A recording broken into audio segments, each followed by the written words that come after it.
Thank you for the heads up, Susan. I guess I was muted.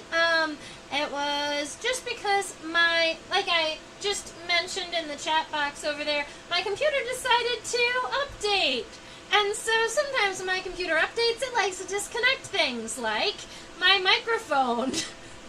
Primarily my microphone. So, thank you for the heads up. Alright. Let me know if the audio goes weird. I think I connected it to the right microphone, but if it doesn't sound good, or if it doesn't sound as good as it has before, let me know and I can connect it to the other microphone. I think this is the one we use, though. Alrighty, so, like I was saying, I believe that we talked about last week what we were going to draw this week, but admittedly, I didn't write it down last week. So, I was looking at the specimens that I had collected and seen over this last week, and this big-headed ground beetle is one that is really awesome, number one, and, it's just really awesome. I think that it's cool because it has these really, really giant mandibles that make it look like a stag beetle, but it's actually a ground beetle. So the common name on this individual is, oh yeah, and don't mind my fingers, I've been gardening today, is the big-headed ground beetle. So, because it's a ground beetle, it's going to be in the family Scarites. And to get us to that family, all you have to do is flip a beetle upside down. So if I was going to flip this ground beetle upside down, and then I look at its hind leg, many of you have looked at these legs with me in previous videos, and what you'll notice, this right here. So we've got, this is the coxa, this is the femur, this is the trochanter. Normally trochanters are little itty bitty teeny tiny, but in Scarites they're really, really big. We say that they have an enlarged trochanter. Essentially, it looks like they have an additional muscle at the base of their hind leg. And that is our characteristic for all Scarites. Easy enough, and that's a characteristic that you can see in the outside world. You know, like if you were outside nature journaling and you had the ability to pick up the beetle and flip it over, you'd be able to see that on all ground beetles. Now, the genus on this is Scarites. Scarites is a genus of ground beetles, and they all have, well, all of them that I can think of at this moment have these really, really giant, giant mandibles, and they have this similar body shape. So they have that very narrow region in between the pronotum and the elytra. Even though that's not the end of the thorax, you still have two more segments of the thorax that exist underneath the elytra. Now, there are two species of Scarites that are very closely related, and they look very, very similar, and they're found in the same regions. And I have the characteristic to tell them apart. I just haven't looked at it yet. So, let's go and look at the antenna of this beetle, see if we can identify its species.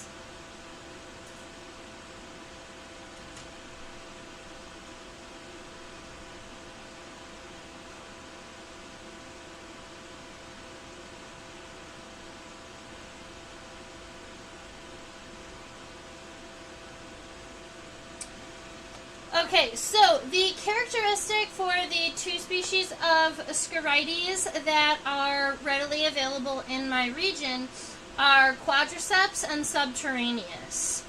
And it looks like quadriceps, their antennae are longer than they are wide, and subterraneous are wider than they are long, or they're subquadrate. So let's see. Would you say that these are longer than wide or wider than long? Or more square?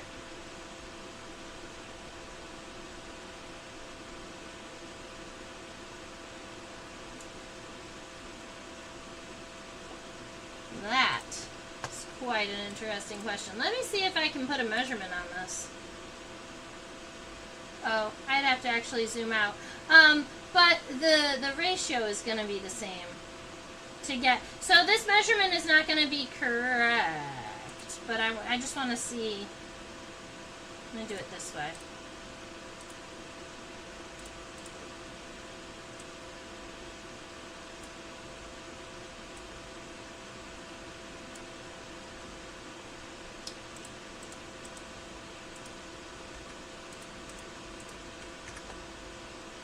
So it looks to me like the segments are longer than they are wide.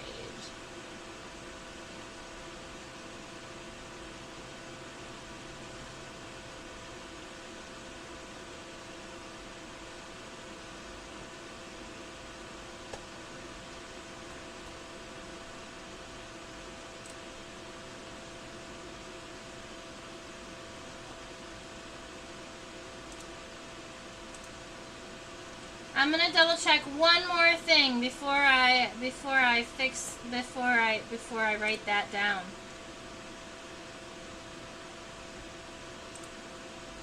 See, you know what? We're just gonna leave it SP.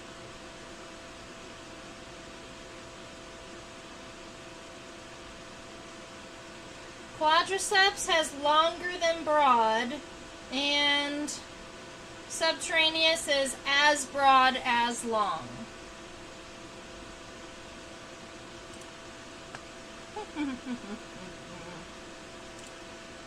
I'm going to look at quadriceps antenna really quick to compare them. There's quadriceps, and then subterraneous.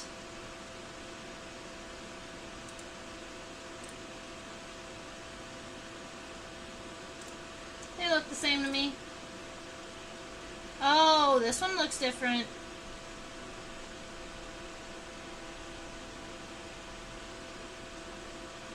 I want to say that this one is subterraneous. I'm going to go ahead and drop the bug guide key out, and if you would like to look at what I'm looking at, you'll have the link to it.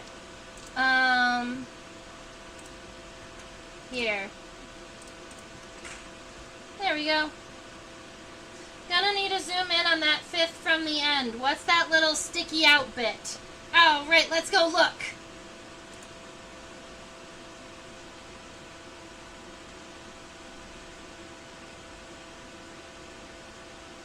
Oh, it looks like a little piece of dirt.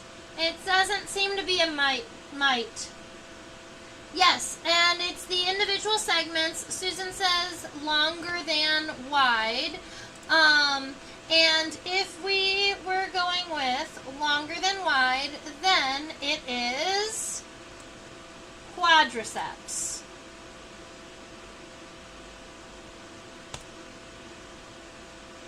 With segments 5 to 7 usually more elongated.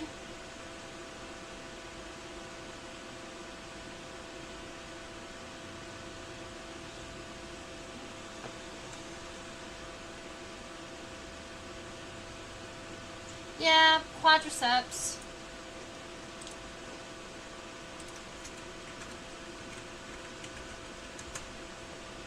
So we're going to leave it quadriceps question mark. We definitely know it's Scarites, and it's one of those two species. I'm going to write Scarites right here. And this is one of those examples where I kind of want to bring the specimen to a museum where somebody has already identified these two species and compare their antenna in person so that I can see exactly what they're talking about. Because when you look at pictures of both quadriceps and subterraneous, I don't see the difference in the antenna. Even though the paper says that it's there. Which is interesting to me. Alright. The antenna are hairy. They have cute little hairy antenna. True story. story. I love the shape of the front femur here. I'm gonna show you this before we dive in. Look at the shape of this tibia. Look at the shape of this tibia. It's wild looking. I kind of love it. But they're a ground-dwelling beetle that is generally found like under logs and under rocks. This specimen I found literally digging around in the soil. So, I was pretty excited about it. Is that a movable spur at the end of the tibia? Yes. The one on the inside at the end. This guy right here. Ah. There we go. This one right here. That is a mobile spur. For sure.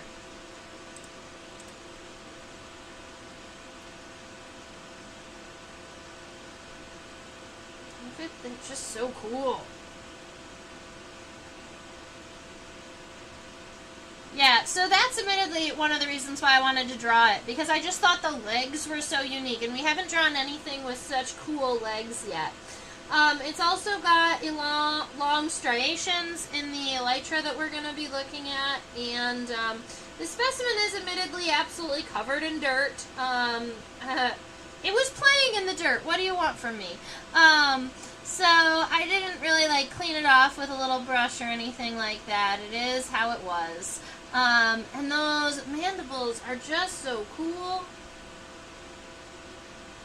And they overlap one another. That's what we're seeing. I was kind of wondering if there was something in between the mandibles, but it's just because the mandibles are overlapping at the end. That's what we're seeing there. Is this recently caught? Yes. I collected this ground beetle last week. And then I was in the process of pinning it and then got distracted and forgot. So the legs didn't end up tucked. But that's actually beneficial for us because now we can see all of the legs really clearly. I haven't put a label on the specimen yet because I was considering dunking it in my ammonia water, relaxing it enough to reset the legs. We'll see. It's just not pinned really great for what it is. Okay, so I zoomed out all the way. I got our beetle fully underneath the microscope, and that was primarily because I want to get a length. And the length that I'm going to get is from the front of the mandibles to the end of the elytra. So I don't want to go off the front of the head because the mandibles are just so big. So this specimen, from the front of the mandibles to the back of the elytra, its total length is 1.85 centimeters. So total length, 1.85 centimeters. I kind of want to see what the length of the elytra is, because it looks like it's about half of the length of the body. Yep.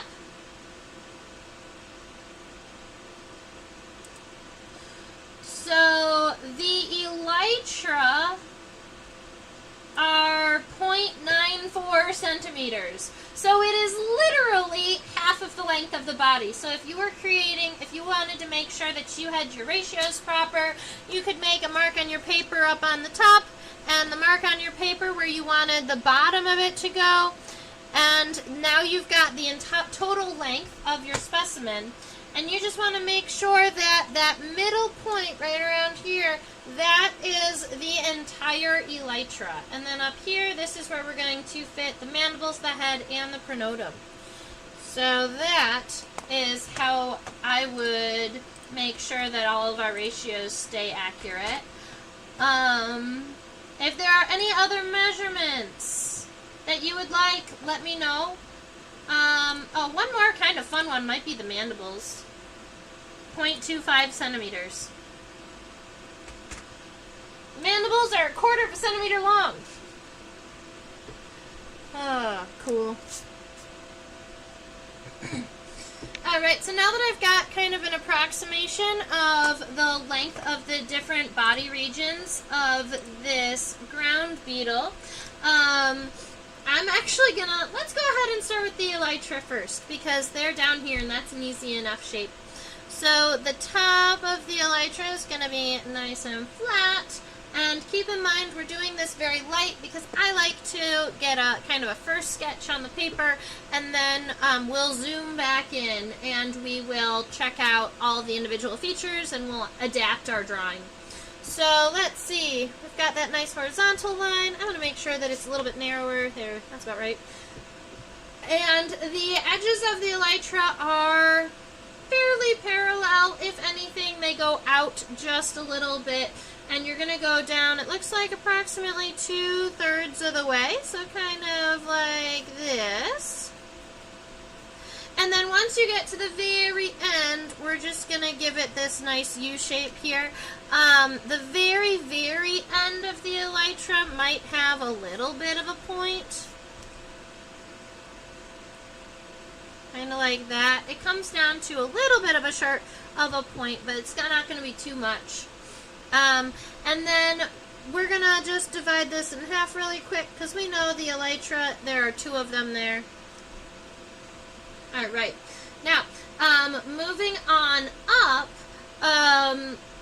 the pronotum seems to be about half of the total length left. So if I measure, take my idea from right about here to here, and I may give myself that middle mark. That's about right. That's going to be the height of our pronotum, and so right about there is where we're going to create this U shape. Kind of like this.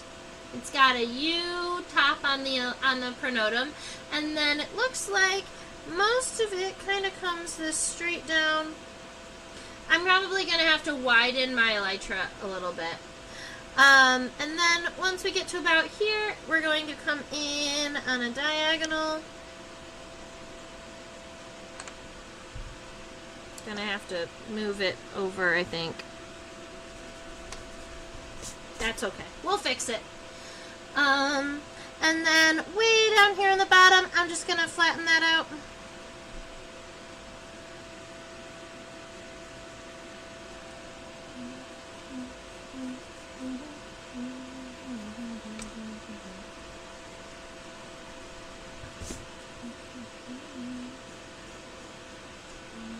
I normally don't work back to front, so I think that that's why it messed me up.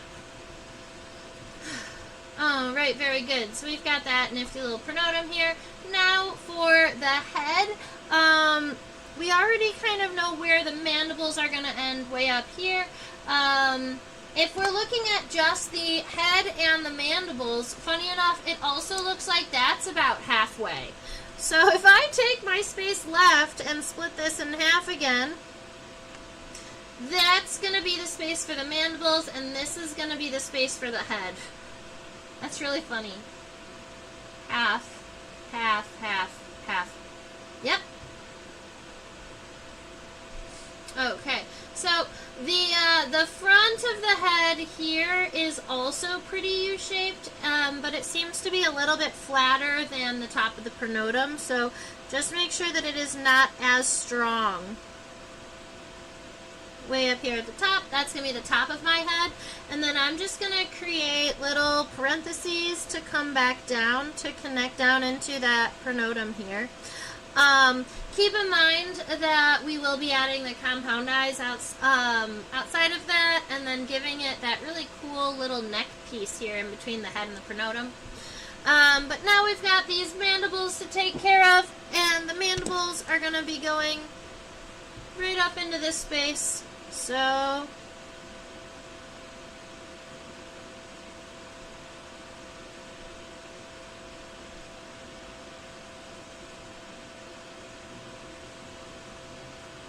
something along these lines. And keep in mind, we're just getting this first one this like first light sketch taken care of. So it's just to get some graphite on the paper so that we have an idea of kind of where we're going. I'm pretty happy with that though. I think the elytra is off center still. I think it needs to go a little further right. Which is funny because sometimes I don't see it when I'm drawing on my paper, but the fact that I have a camera that points straight down and I can see it here on my computer screen, sometimes that actually helps me draw, to be able to not look at what I'm actually drawing, but to watch the screen while I'm drawing. I've always thought that that was kind of funny.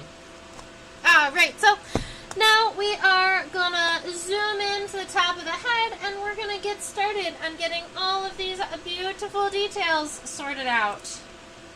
I also kind of like that the head of this beetle is it looks kind of wrinkly.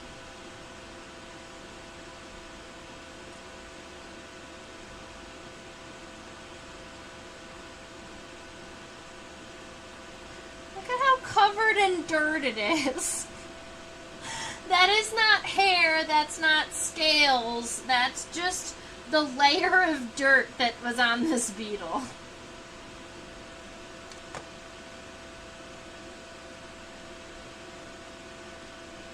Sort of an old leather texture. I totally see that.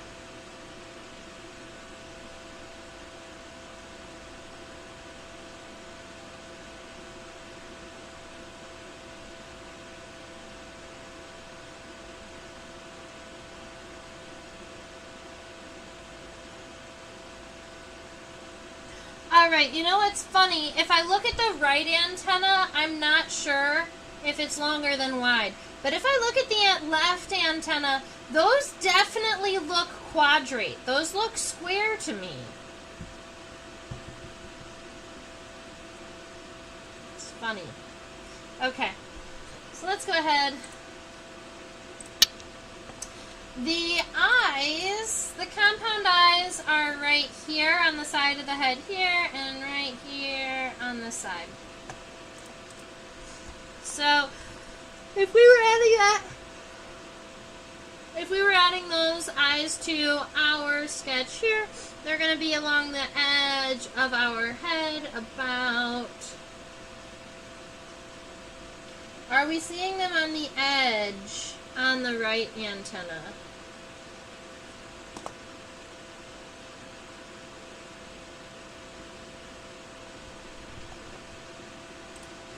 That's a good question. Maybe the antennal segments are flattened, which is why we're having a tricky time with them.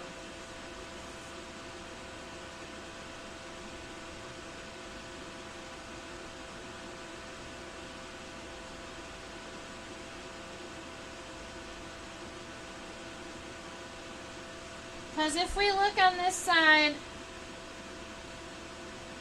I would definitely say that those segments, especially is that like 6, 7, 8, and 9, those are definitely square segments, right? Over there to the left.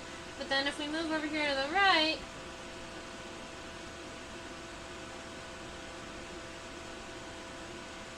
those look round.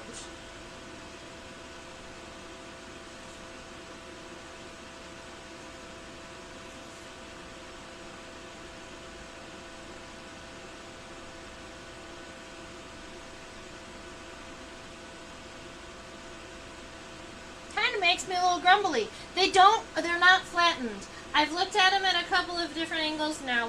We can go ahead and look at it in this angle too.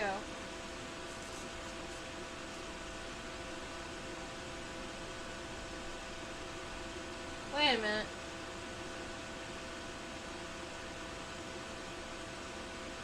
Maybe they are.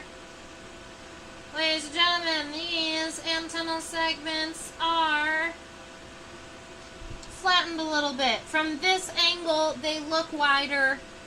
They look wider than long. It's a Franken beetle.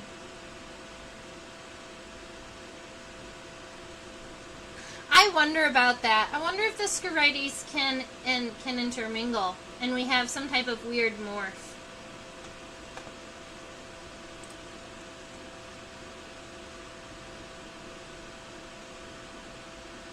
Without obvious further elongation of segments 5 to 7.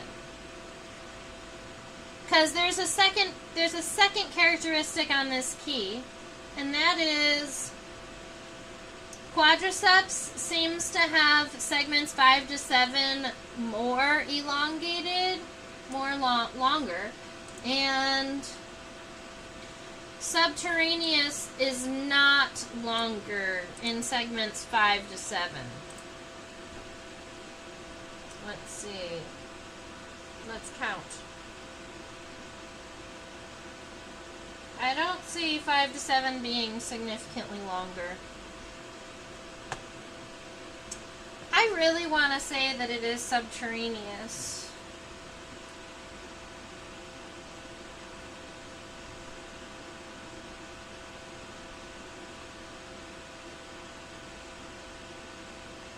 Oh, look at this!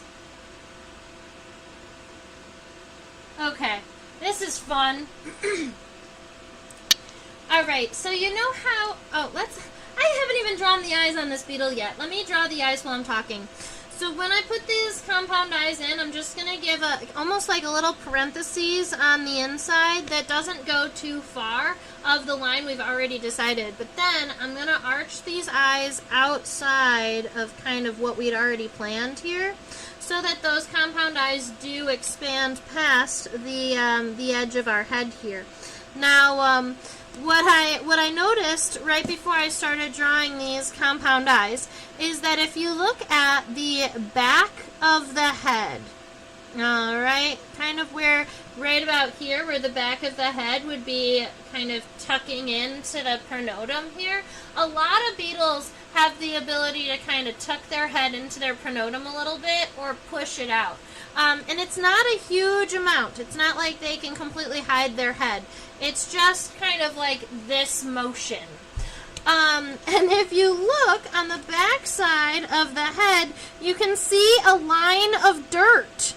And that line of dirt perfectly matches the arch of the pronotum.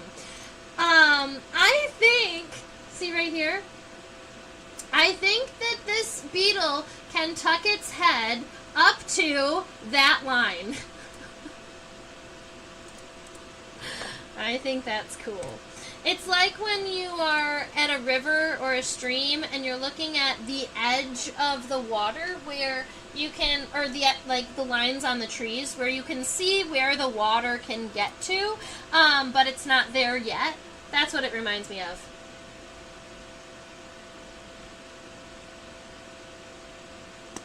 Is it big enough you can see enough detail with the naked eye? Well, it's only about this big, so I mean it can fit on my thumbnail, but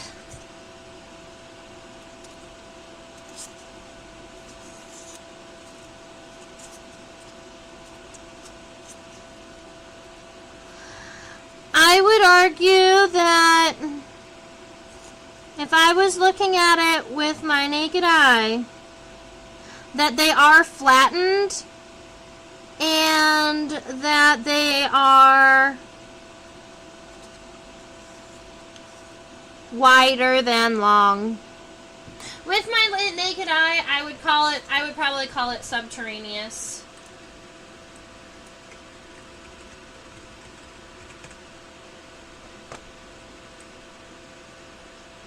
Is that how you spell subterraneous? It looks silly. It looks weird. S-U-B-T-E-R-R-A-N-E-U-S. Yep, that's right. I'm going to erase quadriceps up here.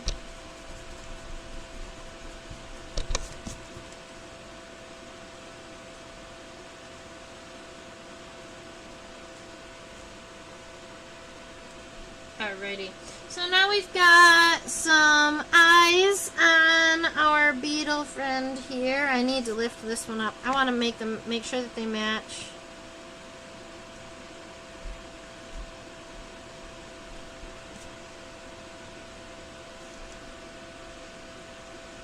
That's funny. That's exactly where I had it. So why does it look crooked?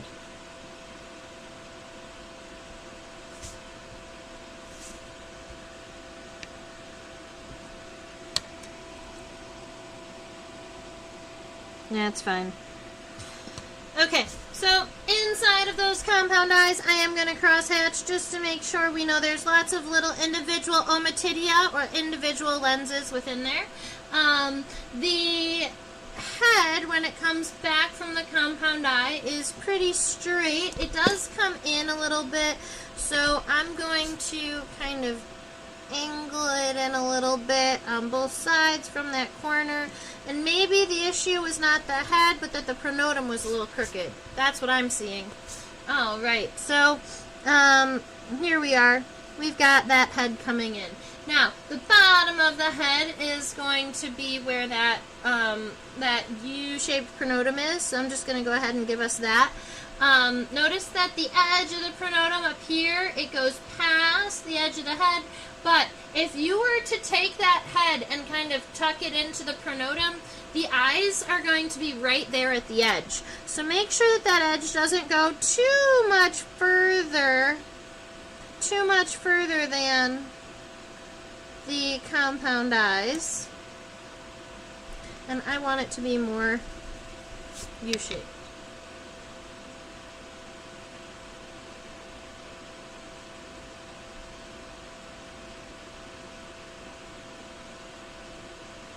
There we are. Alright, so we've got that. I'm happy with that. Good. Alright, now in front of the compound eyes, now that we've got it all zoomed in, it's not straight here. It has these outward kind of convex arches here. So we're just going to kind of give it this cute little arch here. And then we're going to come into the center where the clipeus is.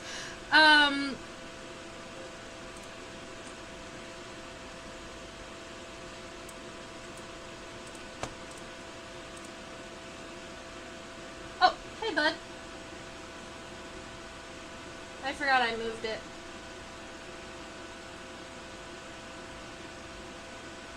It's really tricky to see the clipeus with all that dirt in the way. That's fine.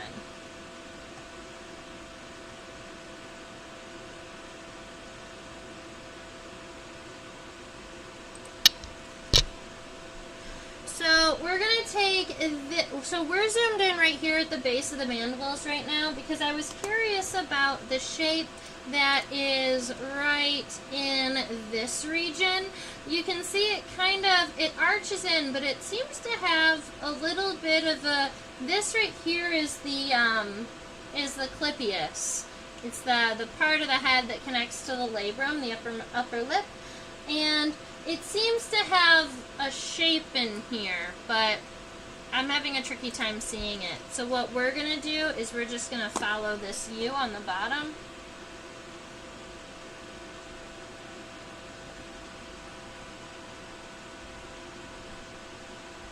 Sometimes it's easier to see with my eye in the microscope. Oh, that's fine. Okay.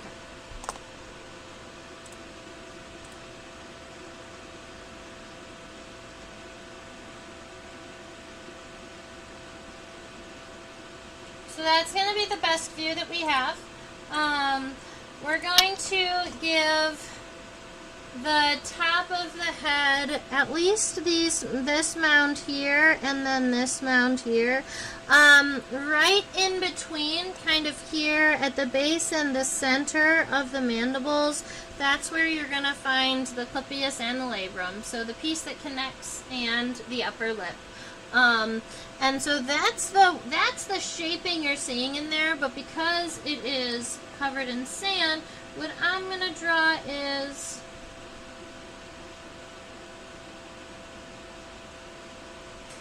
it appears to have 3 hills. So we're going to go a tall one on the outside, a short one, and then a tall one. I believe that if we were trying to get rid of the dirt, we would see something like this. up there on the top of the head, where you've got these 3 mounds. There's a little one and then a big one on each side. And those mounds will actually line up to those grooves in the head that are right about here and right about here that go back.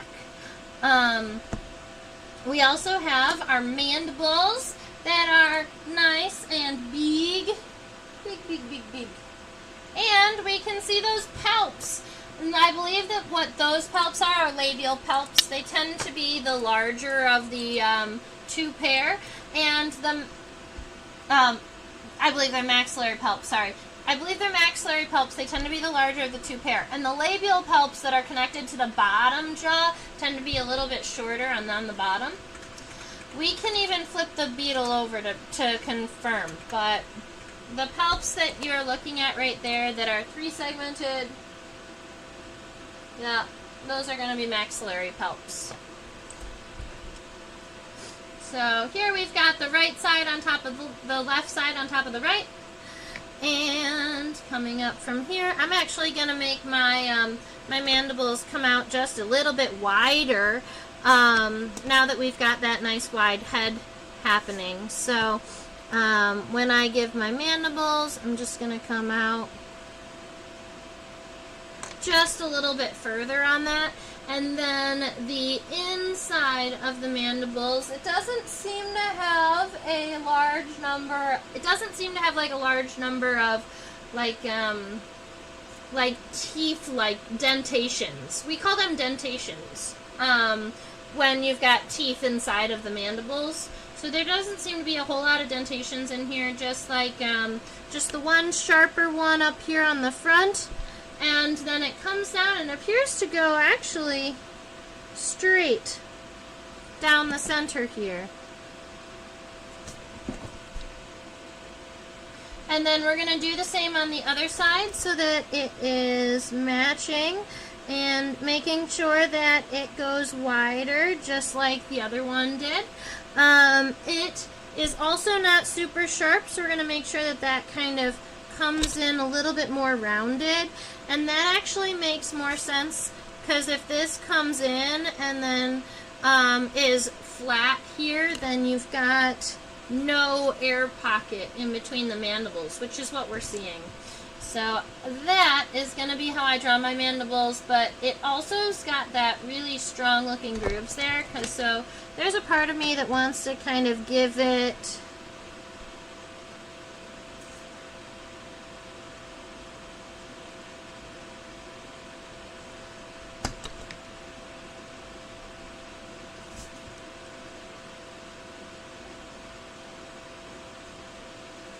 maybe some additional shaping in there. Doesn't look great, but that's kind of what maybe some additional kind of shaping up in there. Alright, let's see. Now we've got those mandibles all figured out. There are those 3 segmented palps. I'm going to copy the one on the left onto both sides.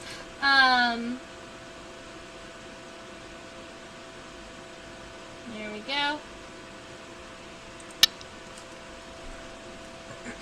So coming out of here, we've got one segment that's probably longer than you expect it to be, but right here we can only see about this much. So little bitty guy. And then the next one goes up about, we're going to call it, it's probably the quarter of the length of the mandibles, so probably right around like this. And then that last one goes all the way up to the tip. So kind of like that. So we've got one maxillary palp, and I'm going to add that same thing to the other side. And I'm just going to make sure that I try and match that, because we know that insects are symmetrical. So, fun thing about ground beetles, yes, their adults are predatory, but their grubs are also predatory. So regularly when you think of a beetle grub, you kind of think of like that C-shaped scarab type grub that crawls around underground and eats grass roots and plant roots. But ground beetle grubs are actually predators and generally are actually feeding on things like caterpillars and other like soft-bodied immature insects. So they'll sometimes also eat grubs. They'll eat other beetle grubs, the ones that are not predatory. Alright, so now all we have to do is draw these antennae. And I say that like it's not a big deal, but what I need to do is get this beetle at a...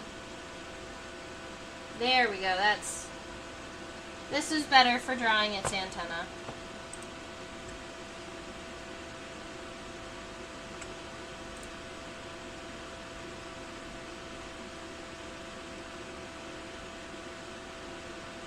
Because from this view, we can see the scape, we can see the pedicel, and we can see all the flagellum.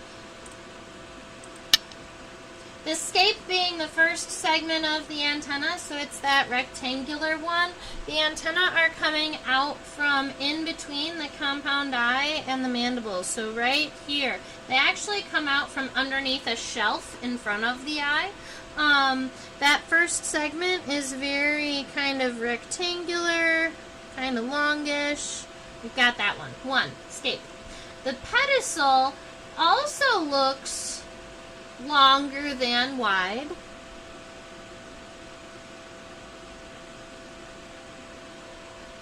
Alright, so you got the pedicel, and then we have the remaining segments of the flagellum. Those are 1, 2, 3, 4, 5, 6, 7, 8, 9 more segments. 9 more segments? That's weird.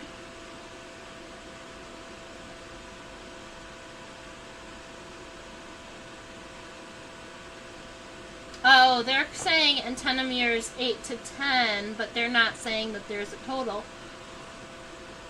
Okay, I get it now. I thought they were supposed to have 10 antennomeres, but they actually have 11.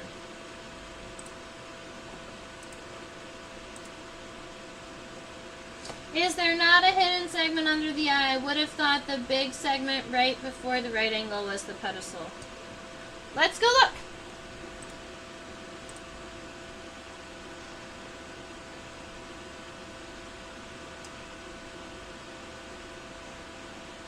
Plus, we haven't looked at the bottom side of the head just yet.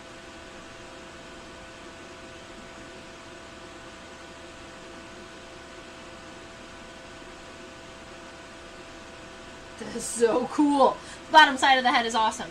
But that first rectangular segment is the scape. There is not another segment down there. We can see the labial palps in here too. So there's a couple of cool things that I've noticed about this beetle here. First, alright, this is your maxillary palps. Alright, here and here. Your labial palp is here, and it looks like your labial palp is only 2 segmented rather than 3. But what I am absolutely loving, that I think is awesome, is there seems to be this like really thick brush of hair on the bottom side of the mandibles. And I think that that's cool. I don't know why it exists there, but it's cool. And,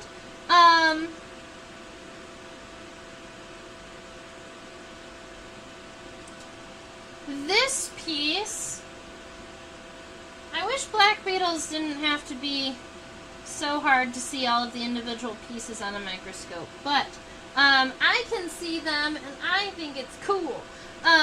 You can actually see the labium, and it's this piece here. It comes out, it swings out, and then it comes back in. You can kind of see the shiny bits of the edges here, and then it's here. And that is the lower lip of the beetle. Why can't I have mouth fingers? I know, right? I want little mouth fingers. If we had mouth fingers, we'd never have to wash another fork again. You just like put your head on the plate and use your fingers. Your little mouth fingers. That would be cute.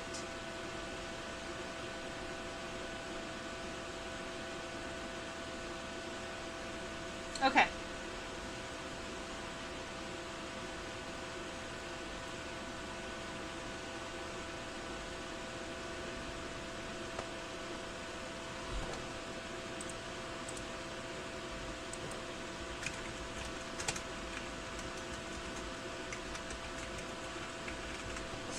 For those of you who would like the spelling on these words, the scape, the pedicel, and the flagellum, these are pieces of our antenna. The scape is this first one. We've decided it's this big square one that's really, really long. The pedicel being the next one that kind of helps turn the corner, and the flagellum being the remaining segments, of which we count 11, I believe. 1, 2, 3, 4, 5, 6, 7, 8, 9. 9 segments, a total of 11. So, we've got 9 more segments. And keep in mind, the difference between this species and another species is whether the antenna segments are longer than wide or wider than long. That's the only difference between those two species. And so, when we are looking at this guy here, I think it's wider than long, especially on the end, but make sure that that is representative in your drawing too.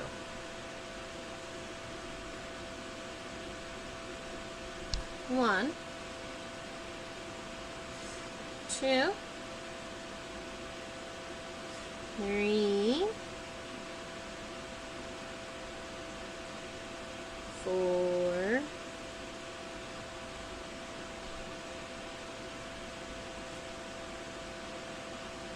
5, 6,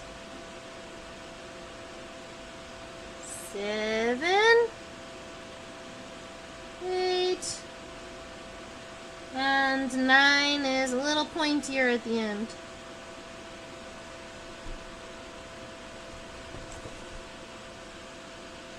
Right about like that.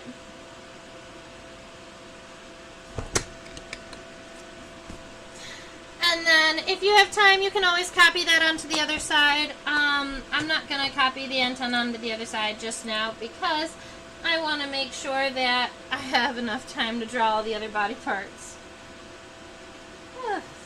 Plus, I really want to get to the legs.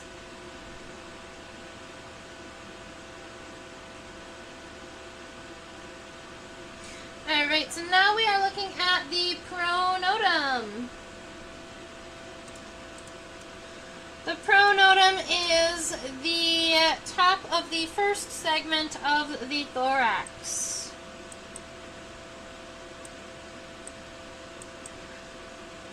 We never really talk about the bottom of the first segment of the thorax, but I believe we would call it the prosternum, by the way. The notum is on the top and the sternum is on the bottom. Because we don't really talk about the prosternum, but sometimes we talk about the mesosternum or the metasternum. Yeah. Alrighty. So we actually already have the shape mostly sketched for us here. The top corners of our pronotum, they looked very sharp when we were zoomed out, but I'm going to round them off a little bit. They are not really, really sharp. They're kind of roundy over here at the edges. Then, I'm going to make sure that our front, let's see, bloop, bloop, bloop, bloop. And I think that we did measure. The head and the mandibles is about the same length as our pronotum together here. So, I'm pretty happy with that. Now, what I'm noticing is that we've got, let's see, I'm going to take these down.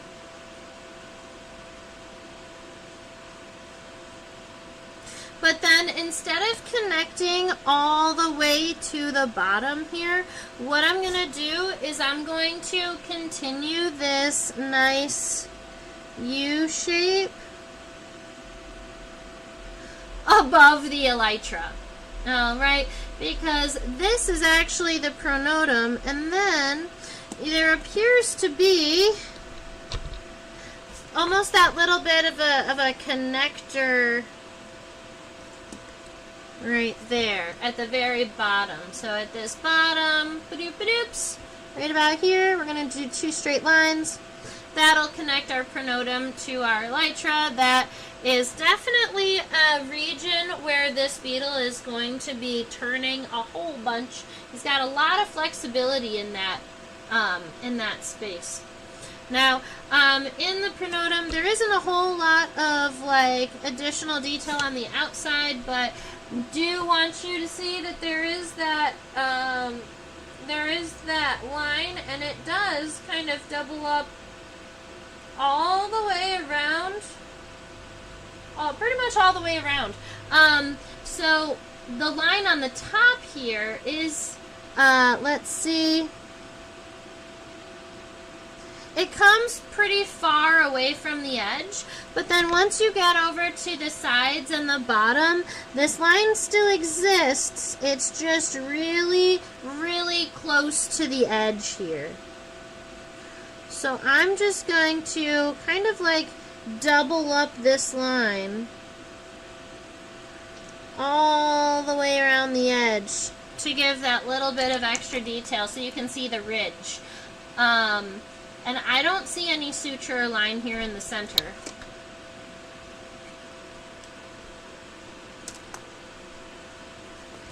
Let's get these elytra done so we can look at the wings. Legs. I might be a little tired, ladies and gentlemen. I've had quite a week. I was in Raleigh, North Carolina last weekend. I flew in on Tuesday and haven't really stopped moving yet. I've been planting some native gardens. Pretty excited about it. You're right. There are a couple of things that I look for right off of the bat when I'm starting to look at elytra. I specifically look for the scutellum because sometimes the shape of the scutellum is an identification feature. Oh, yes, how'd your event go? My event went well. Thank you for asking. I got to be in Raleigh. I got to hold tarantulas with people. I always love when somebody who's afraid of tarantulas or who's nervous about them finally comes up and gets the courage to hold them. I think that that's just the coolest thing. And I love to be able to teach about these creatures, about not only the arachnids like the tarantula and the vinegaroon, but insects too. And I am so incredibly close to having my website updated well enough that I'll be able to sell merch on my website. We're this close. I'm real excited about that because then I'll be able to sell my macro photography and some of my school, like some of my like programs that I've built, like for classrooms, like bug games and classrooms and stuff. Where am I planting my native gardens? In my backyard. I finally have a yard, ladies and gentlemen. When I moved to Michigan, I moved into a place that has a yard. I don't see the scutellum. We're not going to draw a scutellum because I don't see it. I believe that the scutellum, that I think that we can see an itty bitty bit of it, and I think that it's actually on this piece above. I think that the scutellum is kind of buried right about here. It's not super visible. You really want to hold a tarantula. Well, I have a tarantula Mo, and she is honestly the sweetest, nicest tarantula you'll ever meet. She's so well trained. And what she does is she will walk directly onto somebody's hand, but then I will cover her little eyes, and she pauses. And she'll cuddle down into their hands, and she'll stay there. And she won't move until I touch her leg, and then she walks. And it's such a good thing for people who are afraid of tarantulas and spiders, because you know that she's not going to be walking up your arm. There is a little triangular indent in the middle of the elytra. Well, that's what I was looking for. And I kind of see the indent, but I don't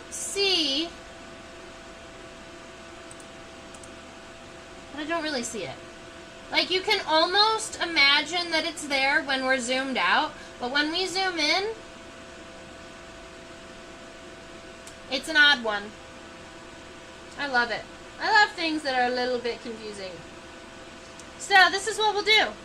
What I think is cool is that the top of the elytra are not straight across. Oh, I'm going to write elytra up here just in case.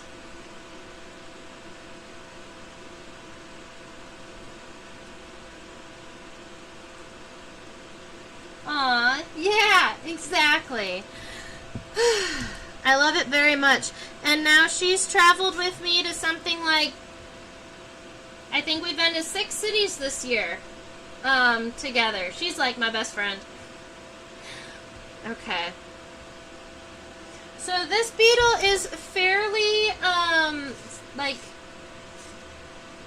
parallel on each side, so make sure that your elytra don't go too much further past the edges of our pronotum here. But instead of making this line straight across, what I'm going to do is I'm going to make the elytra almost heart-shaped up here on the top.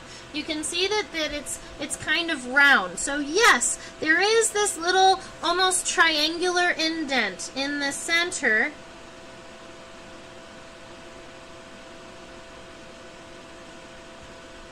There is kind of this little triangular indent in the center, and I'm going to move this up a little bit. But what I'm not seeing is the actual shape of the scutellum. But I'm pretty happy with that, though. That'll be fine. I want this left one to be a little bit more arched. Yes! There we go. Now we're cooking. Alright, gonna come down parallel on both sides. Mostly parallel. I'm just double checking the length of my elytra here, because we did know that the head and the pronotum were equivalent size to the elytra. So it looks like I might want to shorten my elytra just a little bit before I get that finalized. So I'm just taking this and going bloop and bloop. I'm gonna go more like, yeah, more like that actually. Cool. Alright, so now that I've got my estimation here, I'm going to go ahead and get some of these lines darker. We know that they're parallel about 2/3 of the way down here. And then, yeah, so the tarantula's name is Mo. And the tarantula's name is Mo, and at this point, she has probably been held by probably close to 70 to 80 people this year that have told me that it was their first tarantula ever that they held. So that's exciting for me. She's been held by hundreds of people, but there's like a good, probably up to 100 people who have specifically said, I've never held a tarantula and I'm so excited, or I've never held a tarantula and I'm a little bit scared. So she's a good one for new people. Alright, I'm going to give myself that center line really quick, because that's actually going to help me pick the point that is the furthest point on this U that I'm about to make here.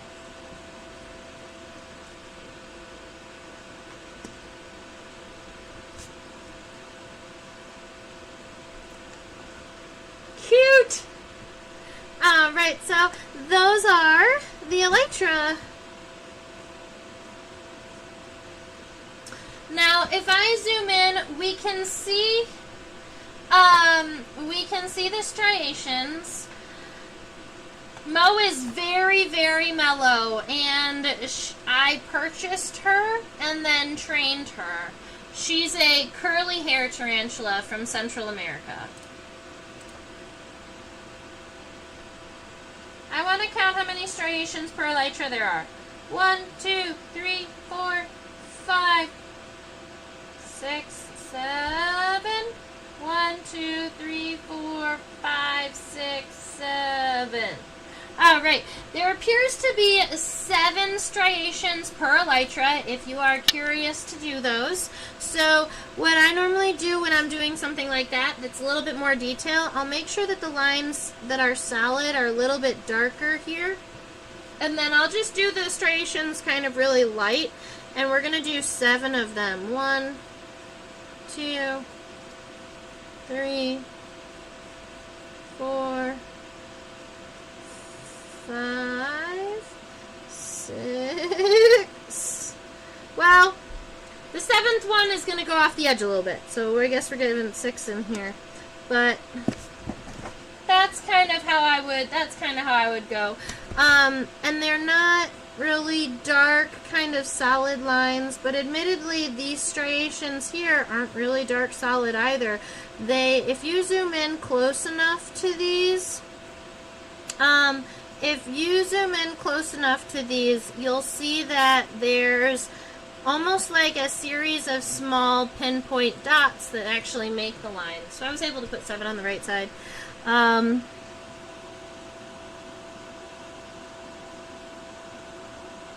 I did put 7 on both sides. Good, I just miscounted the left side. Love it. All right. It looks so good so far. I'm so happy. All right. So now you are very talented to be a tarantula trainer too. Aw, that's very kind of you.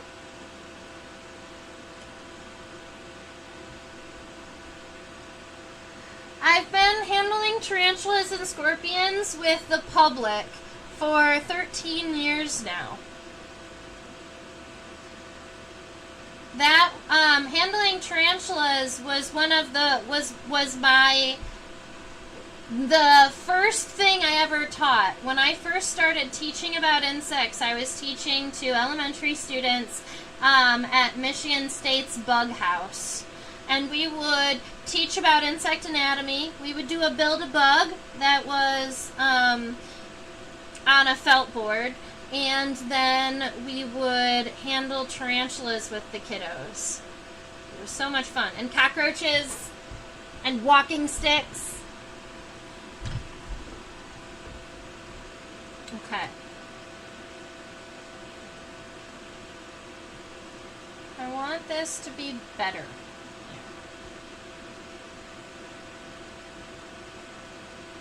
Alright, so we can see that femur is coming out, and then after we get this femur all situated, I want to zoom into the tibia, because the tibia is so cool that we need to see it a little bit bigger and better.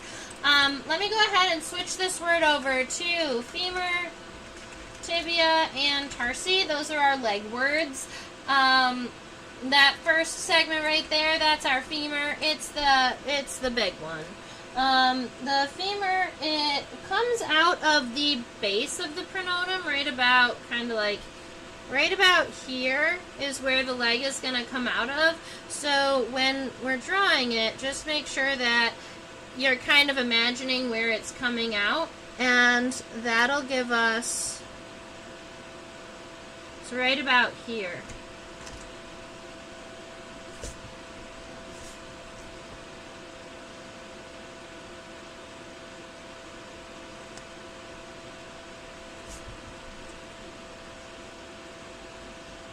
Alright, so that's our femur, and the tibia is moving forward, and there's so many tibial spines, and there's a spur on there too. The spur is that mobile one that looks almost like a little thumb. Look at those hairs, too. And I'm a fan of this little cluster of hairs on the inside. I don't know. There is something about these hairs right here that are kind of like curly that, you know, just make my heart happy. So I'm excited about doing that. It's got a bottle opener on its tibia. Yes! That's exactly what it is. This beetle's like, nah, I need to open my... oh, something. Oh, I love it. Oh, right. So we've got this tibia happening.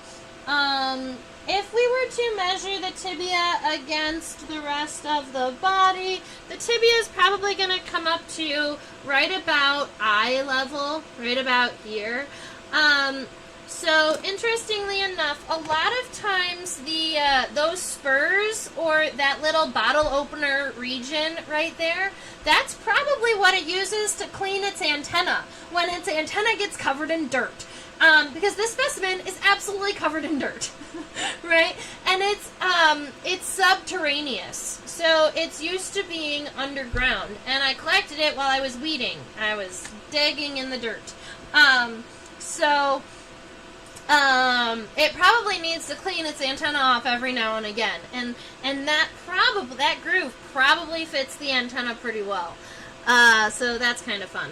I'm going to start with a very light outline, and then I'm going to add those that shaping to it. So what I'm going to do is I'm going to start it kind of like I would start a normal tibia, just really light, kind of narrow at the base and wider at the end, kind of something like this.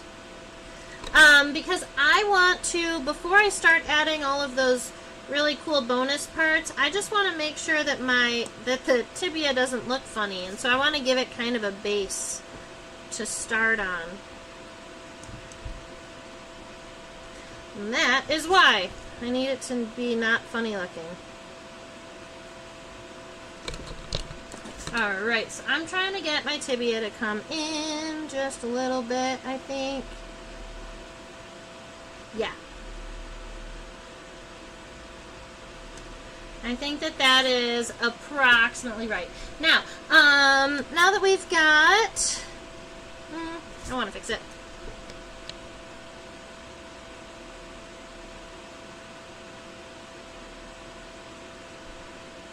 Yeah, something like that. Alright, so now that I've got a base for this, I'm going to come up to right about here. This is where your bottle opener is. I'm going to do this nice and light as I go through because it's such a unique shape that I want to be able to kind of darken it all at once. But I'm starting with this kind of triangular shape, and I added that bottle opener here. I added the edge. We still have that spur that's going to be coming up in this direction, kind of like that. But then you've got those three really cool places on the tibia for digging.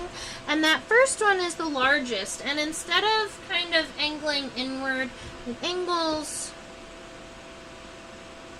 it kind of goes outward. And it is significantly longer than this spur here. So let me shorten the spur a little bit and lengthen this. Yeah, something like that. And then it's going to come back into right about where it's flat here, and that's where our second one is going to come out, kind of like this. And then we're going to go a little bit further, and then the third one is nice and short, and it looks like it's probably right. It's a little bit above, right around here. Yeah. And then it's going to come back. Oh, that's going to be so cool. All right, I'm going to follow this line, darken it, erase those sketchy lines.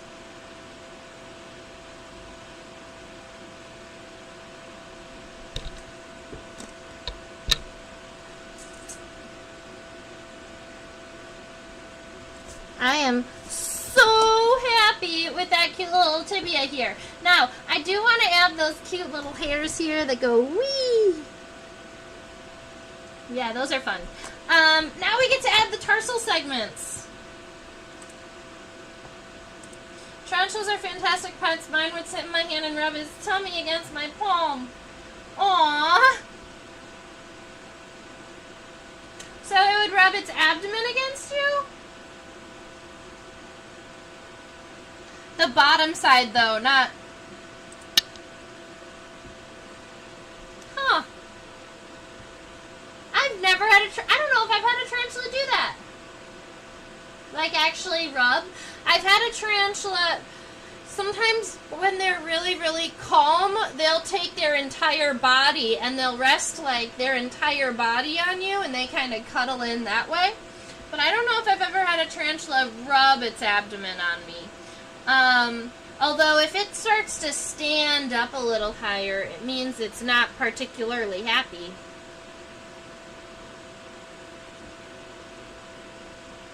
Oh, you roommates. Sorry, Susan.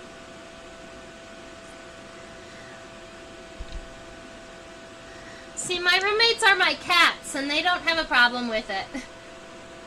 All right, we have 5 tarsal segments here. The first tarsal segment is like a longer rectangular segment, but it's coming out from kind of underneath that this first angle here, so it's a little bit more tricky to see. This one right here, 1, and then 2, 3, 4, 5. All right, so 1 is long and 5 is long, and 2, 3, and 2, 3, and 4 are square. I didn't mean to show you that picture. That was a picture of cinnabarite. It's a mineral.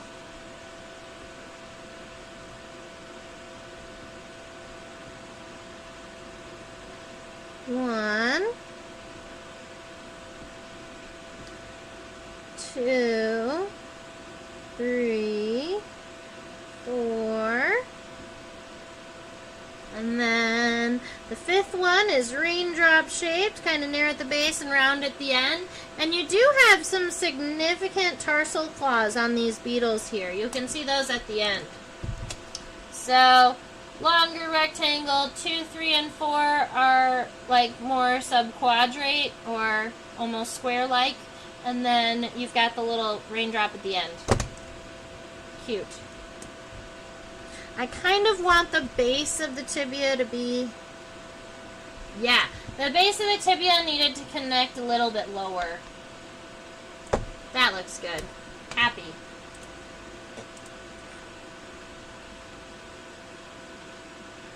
This is a geology-friendly space. That's good. So then you get so many brownie points. If you can guess why I had a picture of cinnabarite loaded into my insect teaching program.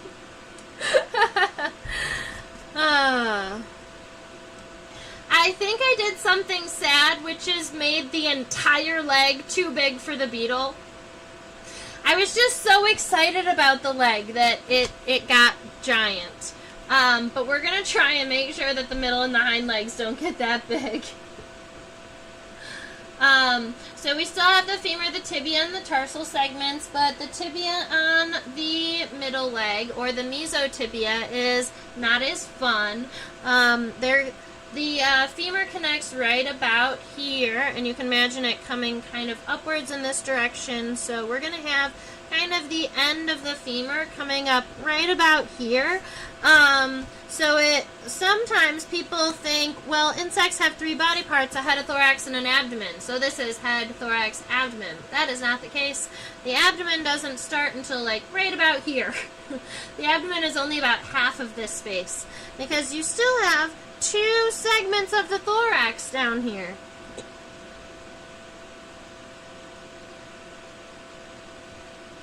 Is it a mineral found in the same area and ecosystem as certain insects? I am sure that there are insects that relate to that environment in that mineral, but that is not why I had the picture up. I had the picture up because I can actually show you this. I can't show you the pictures because I don't own them. But I discussed the cinnabar moth with some students today, and the cinnabar moth is bright red, and it got its name because somebody saw it and thought of cinnabarite, the mineral. They actually don't interact with each other at all. They just are the same color. So we got to talk about that life cycle today in one of my classes.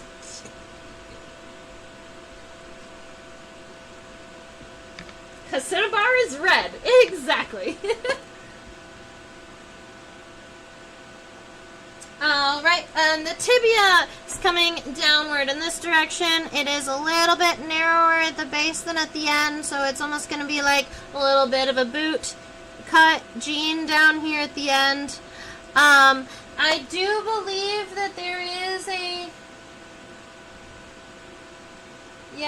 there is a tibial spur, one that is mobile, but when it's walking, you're generally not going to be able to see it because the spur is on the bottom. You could draw the spur on the inside of that tibia if you would like, just to annotate that it is there, but it's not it's kind of just not at the right angle.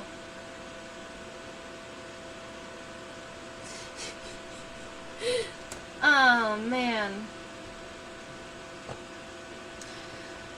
Cinnabar itself is not poisonous. Alright, so, admittedly, you are right. Don't eat rocks. Don't go around chewing on rocks.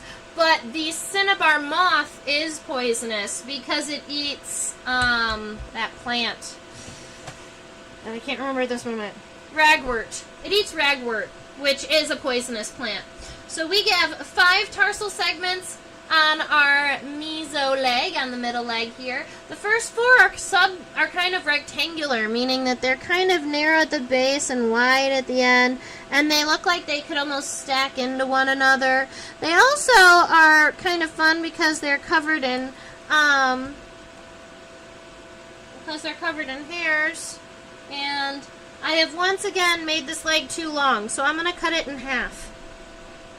This tibia is actually pretty short. When I'm looking at the tibia with my naked eye, the tibia is at maximum going to drop down to about 1/3 of the length of the elytra. Sorry about that.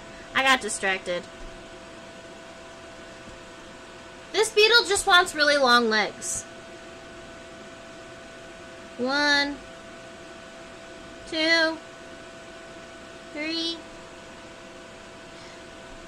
4, and then the raindrop segment, and the tarsal claws. So that's going to be kind of our middle leg here, and then our hind leg, it comes out really low on the beetle.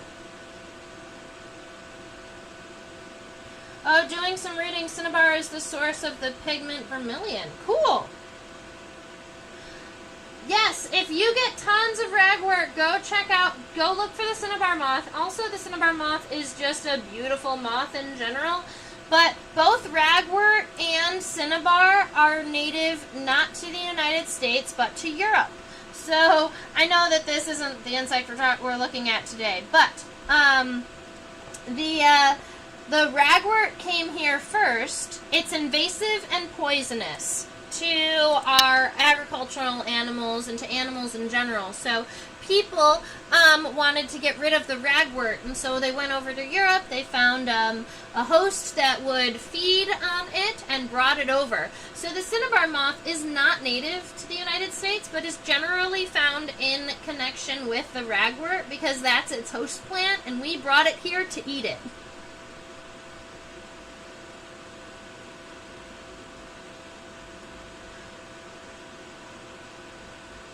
Cool! Cinnabar is toxic. Oh, right. That's fun. So definitely don't go eating cinnabar. It's toxic too.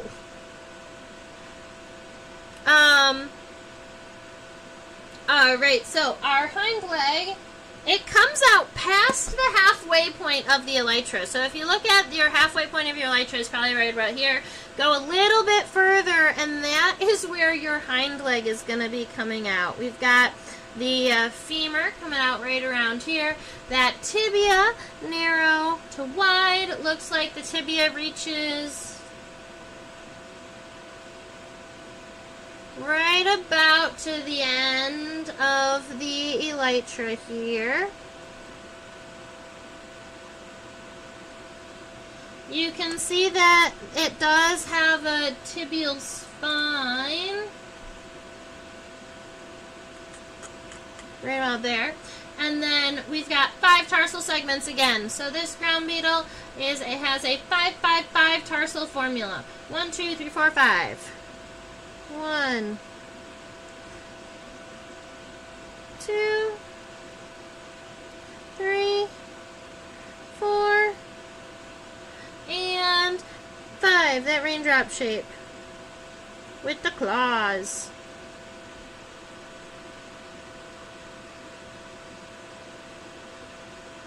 I'm so happy with this portion of my beetle and less happy with this portion of my beetle. I think what I need to do is take these tarsal segments and not make them going straight down. I think that they need to go off, angled away from the body a little bit to make it look more natural.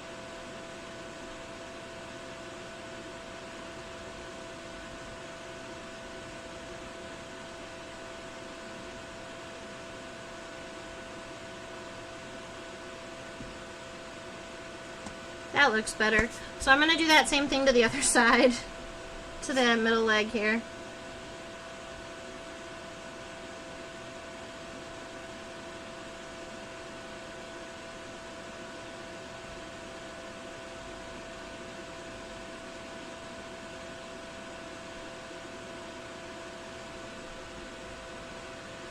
Happier. Cool deal. So we can go ahead and throw this beetle in its entirety underneath the microscope one more time for those of you who want to look at it in its entirety. Maybe I'll even fix the focus really quick. That is what a big-headed ground beetle looks like. Definitely in the genus Scarites. Let's see.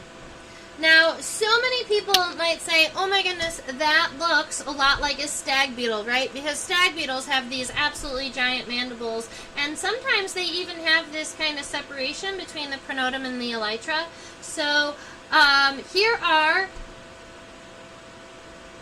two characteristics that make this beetle, three characteristics that make this beetle different from a stag beetle.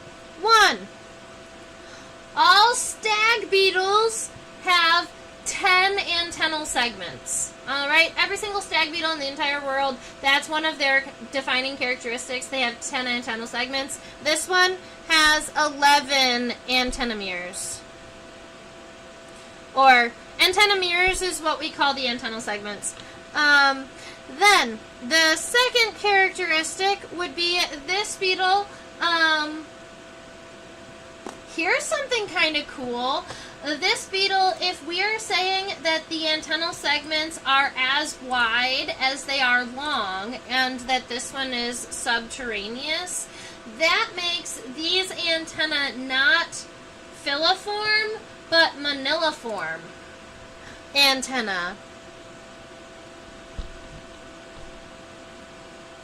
So a lot of times when we use the word maniliform, we're talking about kind of beaded antenna is what I think of.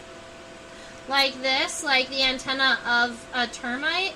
But if your segments are just as wide as they are long, even if they are a series of squares, we still consider it maniliform.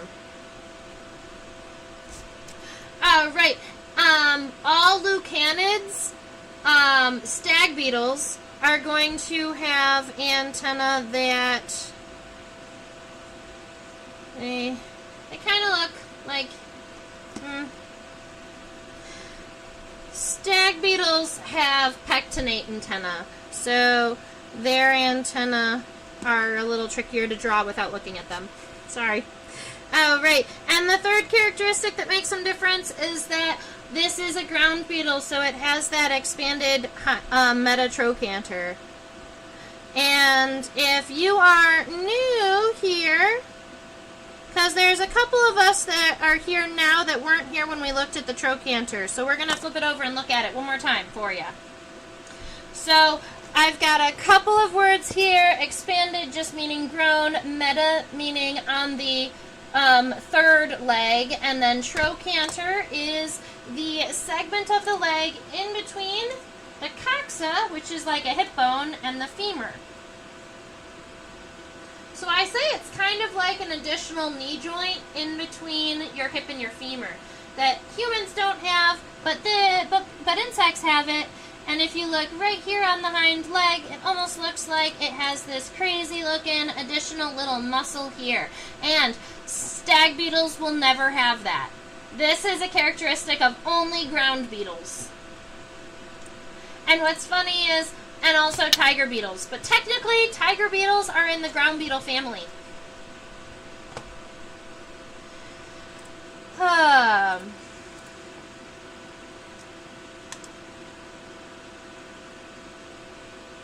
The spurge hawk moth caterpillars. Cool. Awesome.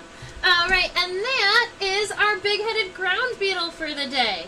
Does anyone have any additional questions? Would you like to see any other places on our beetle before we sign off? We didn't look at the entirety of the bottom side, so this is what this beetle looks like in its entirety on the bottom. So you can see the thorax is definitely the largest portion of its body. The thorax starts here and goes all the way to right about here. So this little bit right there, that's the abdomen. Where was it collected? This specimen was collected in Taylor, Michigan. 2024. May of 2024. This year. A couple weeks ago.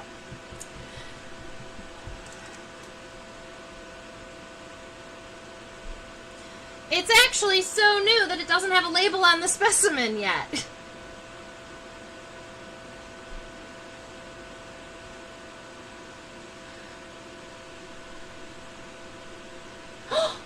That's what I was supposed to draw! Are you familiar with the big June beetles? I am familiar with the big June beetles. Are you referring to flower chafers, or are you referring to that other scarab? Sarah Russell says, are the spotted lanternflies done being boozy in their alcohol bath? You know what's funny is I started this live stream by saying, I think there was an insect we were supposed to draw today, but I didn't write it down, so I don't remember.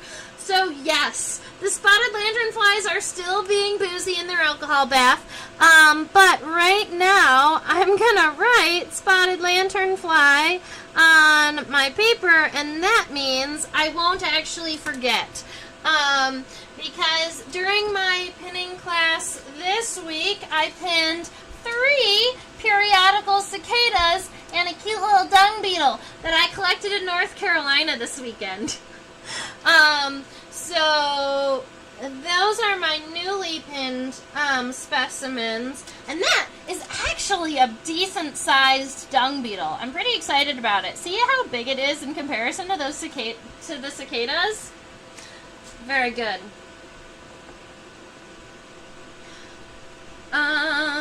They're really large here in Alberta with really long antennae.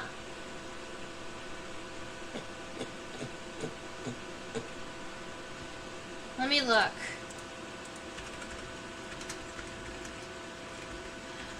Because admittedly, there are a couple of different species that people call June beetles, so I just want to make sure I'm referring to the right ones. Are you talking about the 10-lined June beetles? The ones with the cool, crazy-looking lamellate antenna? The ones that, like, open and close?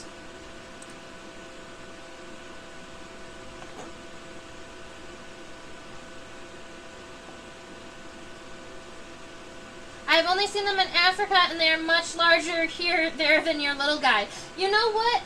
That dung beetle is a big dung beetle from my region. There are small dung beetles. I've got this guy. I can pull out of my collection really quick. This is a species of Onthophagus. I don't think it's Onthophagus taurus. It's something else. But I'll show you this because it's in my collection. Here. So this is a cute little dung beetle that was collected in Michigan, and its total length from the front of the head to the back of the abdomen is a little over 1 centimeter. 1.07 centimeters. And it's also not the smallest dung beetle I've seen. Oh, love it. They get so big. He is cute, right? I love him. And if you look, alright, so because you said he's cute, obviously we get to turn him sideways so that you can see his little horns.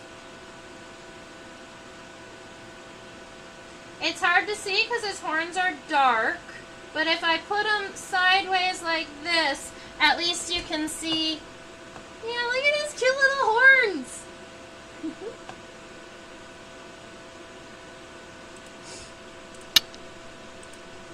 We've drawn that one before in this live stream. All right, let's see. So I will pin the spotted lanternflies this week. I did get magic cicadas. So are they 13-year cicadas or 17-year cicadas? I have not identified them just yet. They're still on the pinning board, so I haven't ID'd them yet. And I also have more to pin. I collected them into a coffee jar. You know, when you're an entomologist, you collect into what you have.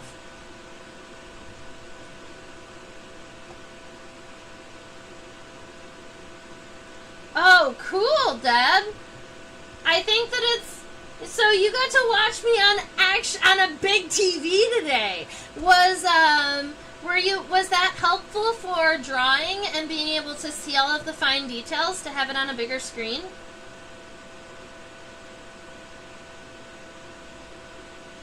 I would absolutely love to see dung beetles clear elephant poop, because it feels like such a huge job. When I got reined into Boy Scout Canyon, so I got reined into a canyon in Texas, because the storm came in so fast that I couldn't get out fast enough. I was too many washes deep. So I got in the car and I tried, but the second to last wash was already very full of water. It was a river, and there were boulders that had rolled down from the mountain. So even if I thought that my vehicle could make it through the water, there was no way of making it around the boulders. So when I was in Texas that year, I actually had to call the city and wait for the rain to stop, and then for them to send a bulldozer out to get me, to save me. So while I was waiting for the city, after the rain was done, and while I was waiting for the city to send a bulldozer, I got to watch dung beetles rolling dung. And it was the first time I ever got to see it. And there were so many of them. And I think it was because all of the dung had gotten rehydrated. You know, it was the end of July, beginning of August. It was very, very hot in Texas. The temperature dropped like 20 degrees after that storm. But after the storm, all the dung beetles were rolling dung across the road, and it was so cute. I loved it. By location, I guess they must be 13-year brood, though.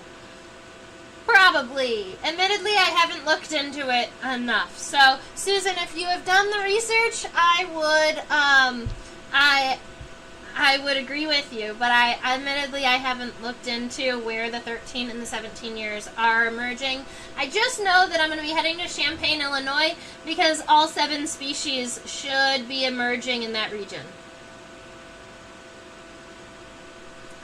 It's absolutely adorable to watch. Yay! Okay. So that is our cute little beetle friend. So I also have my underwings kind of sitting here. So if you want to see, that's my underwing tray. We can make it bigger. Let's make it bigger.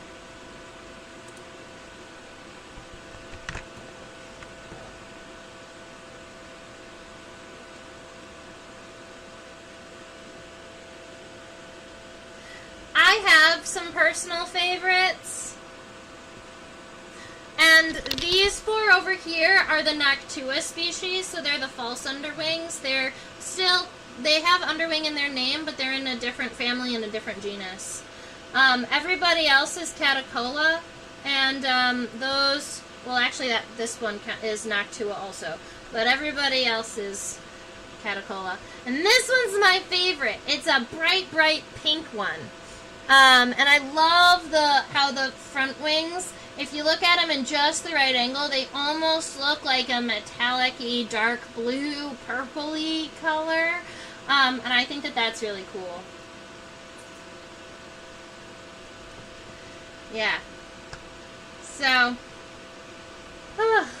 love it.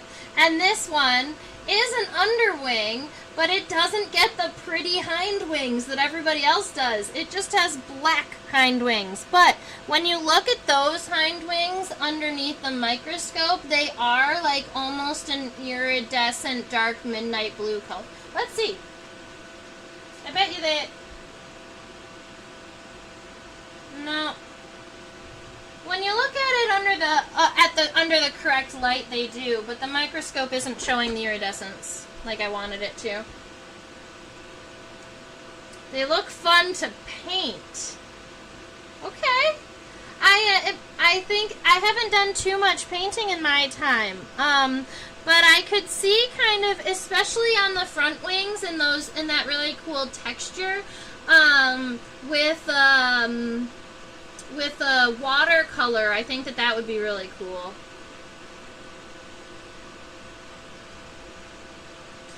Yep, I'm really excited. I'm gonna be putting out my black light again shortly, and most of these underwings actually were collected in Michigan, so I should be able to pull in some more big pretty ones. Stoked about it. Alright, let me go over here. Nope, not that one. This one.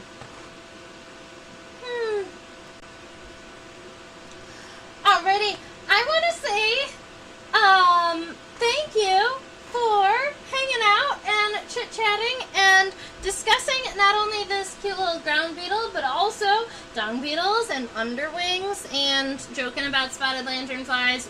We will have them next week. This is my drawing larger. I know some of you like to kind of see it in its entirety at the end, so that's what my drawing looks like. I hope that you had a great time checking out this beetle and drawing it along with me. This is kind of my ending slide. So over here, I just like to remind people that I do teach classes on OutSchool. They're classes for kids 5 to 8, 9 to 12, and 13 to 17. And if you know a little one in your life that loves bugs, there's a little link in the description box below that will give you $20 towards free classes. So that's 2 weeks of classes, and they could learn about the cinnabar moth too. Up there, over there is a reminder to subscribe to the YouTube channel, but I really appreciate all of you who are chit-chatting. So thank you so much, Susan and Deb and Celtic Peasant, and I think Sewing Nancy showed up here for a short period of time in the very beginning. All of you that comment and chit-chat with me in the chat box, I know you've subscribed and I really appreciate it, so thank you so much for you know, being here and hanging out. Down over there is a QR code. It just links to my PayPal account. If you feel it in your heart that you would like to drop me a donation and keep me traveling and keep me getting all of the fun bugs, you can feel free to drop that there. And I have an email address, trisha@theinsectopia.com. I've been doing a lot better about checking my emails every day. So, if you have a question or a comment or a cool bug fact you want to share or something awesome or, I don't know, whatever, send me an email. Chit-chat with me. I'm here. And then over on Facebook and Instagram, I'm at Insectopia 2015, so feel free to tag me in any of your drawings when you post them on social media, because I like to see them too and like them and share them and do all of the fun things. I'm a 71-year-old, 5-year-old, just saying. You know what? I absolutely love that, and I understand. So, I am actually in the process of attempting to create some adult classes, too. And that should be getting released when I release my new website update. When I update my website, I'm updating it with my merch, including my macro photography and my wood-burned ornaments that I've been selling at the travel shows I've been going to. So hopefully I'll be able to put those up there, and then when I do, well, it's really close. And when I do, the other thing I'm coming up with are some adult classes that are on Zoom, where we can actually see each other and discuss all of the fun bug things and have more of a one-on-one experience. So yes, everyone's a child when we're learning about bugs. I totally get it. I feel like many of us who absolutely love bugs, it's not something that's new. It's something that we have loved for a significant period of time, because bugs are just awesome. Teehee, I get it.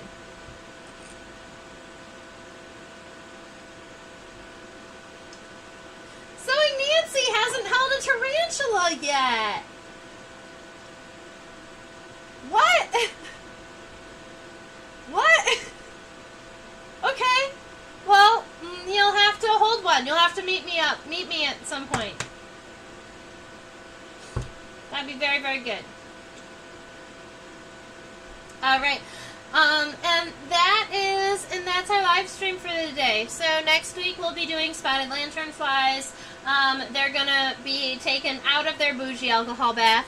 I hope that you all have, you know what's really cool? The Madagascar multipods? Do you mean the big Madagascar cockroaches? Like the hissing cockroaches? Oh, the millipedes! The giant African millipedes?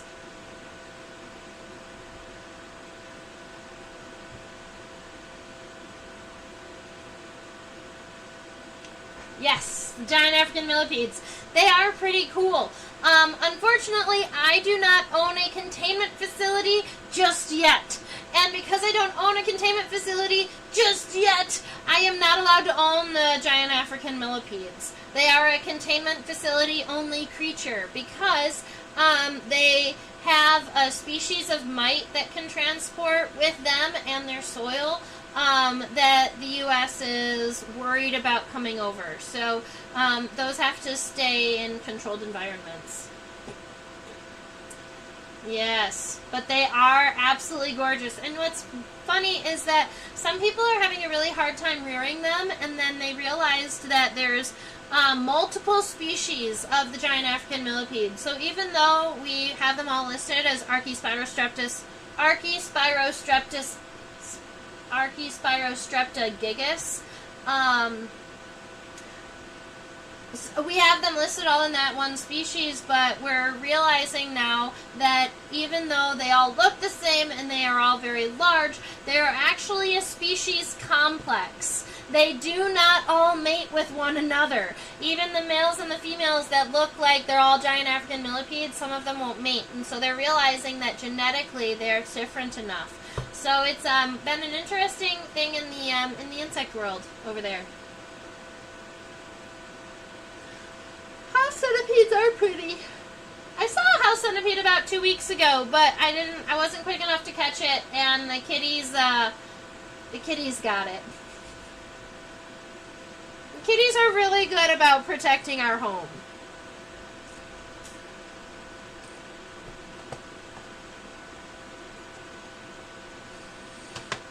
Alright, I hope that you all have a fabulous... Oh, your kitties too, Celtic.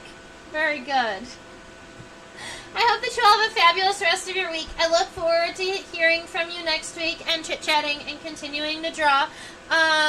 Feel free to bring any more additional questions next week. And you know what? If you see a cool bug this week and you think, oh my goodness, feel free to talk about any cool bugs that we saw in the past week. Because I do admittedly like to go on side tangents sometimes. Have a fabulous rest of your week and stay buggy!